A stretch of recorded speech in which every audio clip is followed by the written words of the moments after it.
Ready at 10 o'clock? We got to get her done today, bud. This is Larry. He's in his 60s. He has 4 ex-wives. Here we go. And he should be retired. Instead, he's selling tires. Poor guy.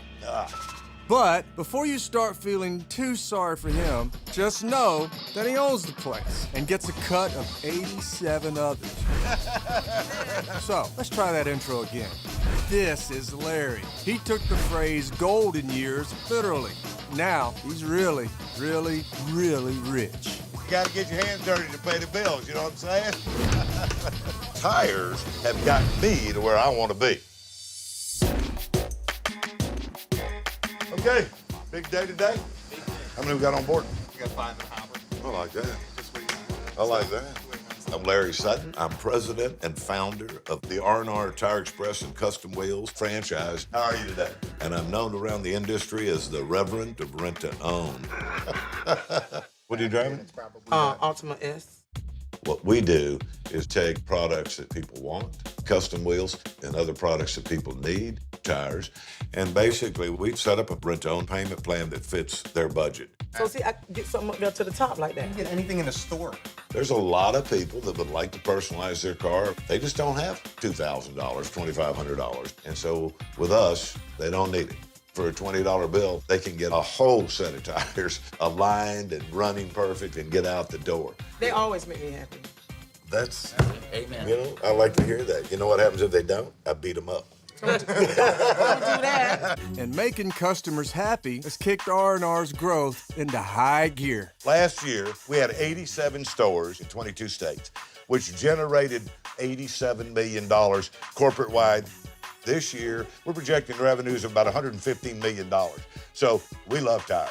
No wonder. With that kind of revenue, Larry's tire business is definitely on a roll. But his original career in sales wasn't so lucrative. It started out for me at a retail television and appliance business. That was where I really got introduced to the concept of rent-to-own. I worked in that industry for over 20 years. I worked hard. We didn't feel poor, but it wasn't too much money, and then I retired. And when retired in Florida, do as the Floridians do. 1998, I played golf 297 days, and I hated golf. Yes, I was kind of looking for stuff to do, and not to mention my bank account was dwindling fast. And, and I actually heard that someone out in Texas was experimenting with renting to own custom wheels, that they were really struggling. And I thought, I can do this a lot better than these guys. That sounds like cockiness, and it probably is, but that's inherent in all entrepreneurs, or else they wouldn't be one. So Larry traded in the links for lug nuts and applied his decades of experience in rent-to-own to a whole new market. We started with one little old store at a gas station, and by that second year in 2001, we actually brought in $750,000. So we opened number 2. That one took off really well. Then we started looking at number 3. And then one day a friend of mine called me and said, listen, I'd really like to open one of these in Miami. And I said, man, this is great. It's a great business. I mean, that's basically how I got in franchising. Once I got exposed to it, I fell in love with franchising because I thought, wow, this is a way that I can take what I'm learning and give it to others and help them become successful.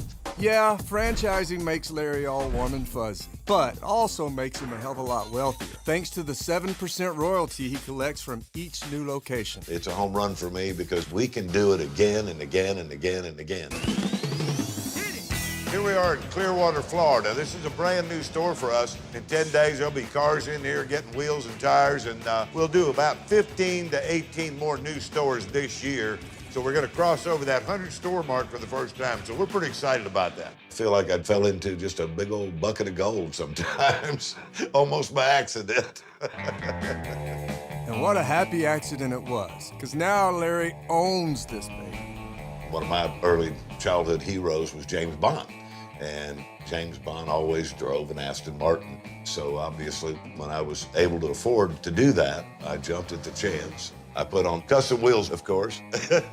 And if you've got a car as cool as 007's, you need a kick-ass place to park it. This is my house. It's actually one of 5 houses, but my 4 ex-wives live in the other 4, so I've made this one my favorite home. So I've got a 5,500 square foot house. It's very open. We have parties there with sometimes 200 people, and there's room for everybody. It's a great place for the grandkids that come over.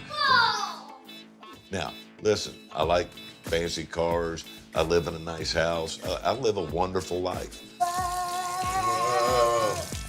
I've been rich and I've been poor. Rich is better, but it's not what makes me happy. What makes me happy and what feeds me is interaction, learning, and teaching. It's fun to be a part of someone else's success. You know, as assistant manager, you're gonna have some responsibilities there for other people. Yes, sir. They win, but I win. Everybody wins in that situation. You see the magic this man makes. That's the whole package that keeps you going. He's a magician. He is a magician.